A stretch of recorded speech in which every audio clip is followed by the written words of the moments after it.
8 is great. That's where we're at. We're getting there. So here we have question 44, similar to question 43. The difference being right there. You see it. That's a minus. Still isn't time, so no FOIL or none of that big old triple distributive. This is just combine the like terms. There's parentheses. Do the parentheses mean anything? Well, they don't mean anything here. That's just like a one in front, but they definitely mean something here. Because we have to actually take that negative and distribute it. So let's rewrite it. 5n to the 5th. This all stays the same. On the right side, though, everything's being subtracted. So it really is like a distributive property where that negative 1 multiplies to everybody. Or just basically the signs get changed. So 7m cubed used to be positive. Now it's negative. Plus 2n to the 5th becomes minus 2n to the 5th. Plus 13 becomes minus 13. Okay, in our simplifying process, we knock down the parentheses. So now, let's put it together. Now, one little curious thing was over here, you might have noticed.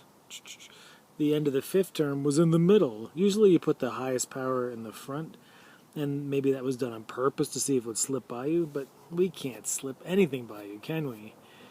So basically we're going to combine our like terms, which is the 5 into the 5th and a minus 2 into the 5th. So 5 take away 2 of these guys gives you 3 into the 5th. Alright, they're done. We have an 8 minus 8n cubed and a minus 7m cubed. Wait a second. Is this true? Did I copy this correctly? Am I seeing this? Are there really n's and m's? Oh, no, I just messed it up. Let's make all those. Fix that. We got the same variable. Otherwise, that would have been really tricky. I almost fell for it. There we go. So over here, we got an n. I can't go back and edit, in case you were wondering. So now, we can put our n's together, not m's and n's, but our n's do go together. They're both negative, so and they're combining, adding, subtracting, so just total them up. Signs the same, add, and that makes minus 15 of these n cubes. Great, they're gone, and then we have numbers left. Plus 17 minus 13, that gives you a plus 4. And that's it. Can't mix them together, they're all different stuff. So let's put a box around it. Yeehaw. Alright, 44, 45. Oh, it's a function thing. You know, and this really is... This isn't that different from y equals mx plus b stuff where you picking points in the line. Because what you got here, is, oops, I didn't want to do that. Well, good thing there's a pause button. So what we have here is this function, but it's really like y equals mx plus b with that. And instead of x and y, f of x is the same thing as y. And they're telling you x is 3, so it's like on the table. Plug in 3, what is y? What is f of x? So the cool thing about this notation is whatever goes there in that parentheses goes into the x spot. So we get negative 3 plus 5. Didn't really need the parentheses there, but I like to do it just to show I'm plugging it in. The x is the negative's hanging out in front of it. Plug it into the x spot. So we got minus 3 then over there, plus 5 for a grand total of 2. And that's right. There you go. So when x is 3, y is 2. Or we should say f of x is 2. So f of 3 is 2. Alright now. Similarly, got the same deal here, but this time they're telling us that that's 15, the g of x. They're not telling us the x's. I don't know what the x is. We're trying to find the x. But we're saying that the whole thing is 15. And again, if you think of it this way, it's like they're giving you the y. And you have to find the x. It's really the same kind of thing. It's just the language is different, the grammar. So let's plug it in. But instead of into the x spot, I'm going to plug the 15 into the g of x spot.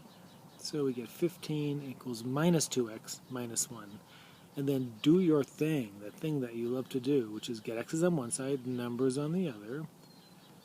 So we got 16 equals minus 2x. And then we're almost there, but we got to get rid of this minus 2. This is times. The opposite of times is divide. And then the answer is, let's go back to green, x equals negative 8. Notice how I flipped it around. I put the x on the left just because I like to read left to right. But you could have said negative 8 equals x just as easily. There we go. Cool. Next, 47. Ooh, we are into y equals mx plus b. And why don't I write that down? Y equals mx plus b. Because that's the classic equation of a straight line, a linear equation. Well, we got the slope. M is the slope. Put the negative 3/2 there. Great. What else do we know? Through 0, 8. Well, that's the y-intercept. I know that. So put it there, pal. Put in 8 to the b spot, and every equation of a line, you need your y equals mx. You need the y and the x.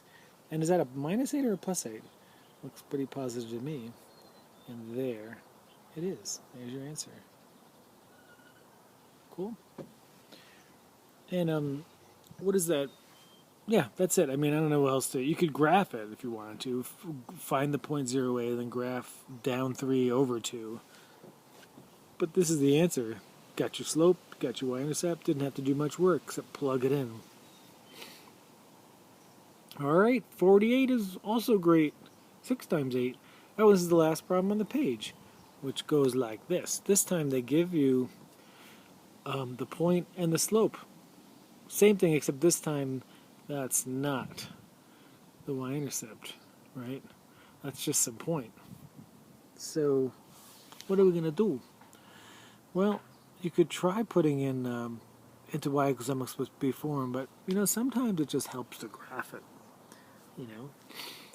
and that's what I recommend everybody. Even if the point's huge, if it's the point 35, comma negative 29, that's hard to graph on our little thing, our little pieces of paper. But if you make a graph, this one's not too bad. You find 7, 2. That's over 1, 2, 3, 4, 5, 6, 7. Over 7 up 2, so 7 on the x. And there's your point. And the slope is 0. What does the slope of 0 mean? It's flat line. Boop. There it is. Goes forever at 2. Slope is flat. Goes through 7, 2. But you might know this is a horizontal line. What's always the same on every single point here? And that's y equals 2. No matter what x is. That's the equation. Isn't that cool? If you didn't graph it, again, I think graphing makes this one easier, but if you didn't graph it, let's go back to that. You could put it into y equals mx plus b form, where the m is 0, and then you have to find b. Two ways to do this. You could use that point slope form that my math lab likes to use, or you could just plug it into this equation right here. I know I've got an x and a y up here. It's part of the problem. So I can stick a 7 in the x spot. Let's make it green again. Put 7 there. Put 2 there. And you wind up getting 2 equals 0 times 7 plus b. Well, the 0 times 7, that's out of here. And just get b is equal to 2. Nice!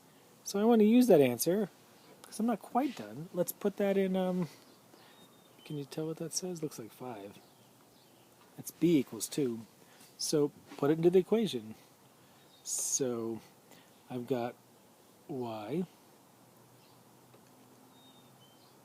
equals 0x plus the b, which is 2, which is the same thing as y equals 2. Yowzer. I notice if you look where we were before, y is equal to 2, so no matter how you slice it, baloney. Alright, that's it for this one. 10 is right. Nope, I guess we should do 9 first. 9. 9 is coming up.